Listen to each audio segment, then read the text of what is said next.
అన్ని కార్యక్రమాల యొక్క ప్రయోజనం ప్రశాంతత. చంద్రుడి ద్వారా మాత్రమే ఈ ప్రశాంతత ఏర్పడుతూ ఉంటుంది. ఎందుకంటే చంద్రుడు మనఃకారకుడు కాబట్టి, మనస్సును పరిపాలించేటువంటి గ్రహం చంద్రుడు.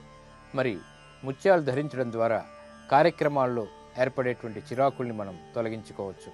ముత్యధారణ యొక్క ప్రయోజనాలు ఏమిటో పరిశీలిద్దాం. సోమవారం చంద్రుడికి ప్రియమైనది. చంద్రగ్రహ అనుకూలతకి ముత్యధారణ ఉపకరిస్తుంది.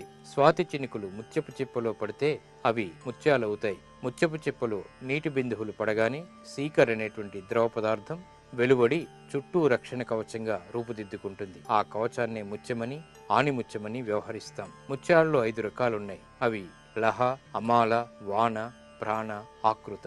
వీటిని సరస్వతి మహాముత్యాలంటారు. ముత్యధారణ వల్ల ఎన్నో ప్రయోజనాలున్నాయి. ముఖ్యంగా మానసిక వికాసం ఏర్పడుతుంది, మానసిక ప్రశాంతత కూడా ఏర్పడుతుంది. వ్యాపార అభివృద్ధి జరగాలి అంటే ముత్యధారణ తప్పనిసరి. ధనలాభం, సౌభాగ్యం, ఆరోగ్యాలు కూడా ఈ ముత్యధారణ ద్వారా ఏర్పడుతూ ఉంటాయి. స్త్రీలు ముత్యాలను ధరించడం వల్ల ఎన్నో ప్రయోజనాలని అందుకోవచ్చు. వారి శారీరక ఆరోగ్యానికి ముత్యధారణ తోడ్పడుతుంది.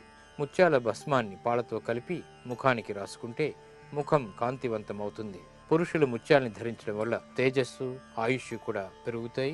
మానసిక ప్రశాంతత వెన్నంటి ఉంటుంది.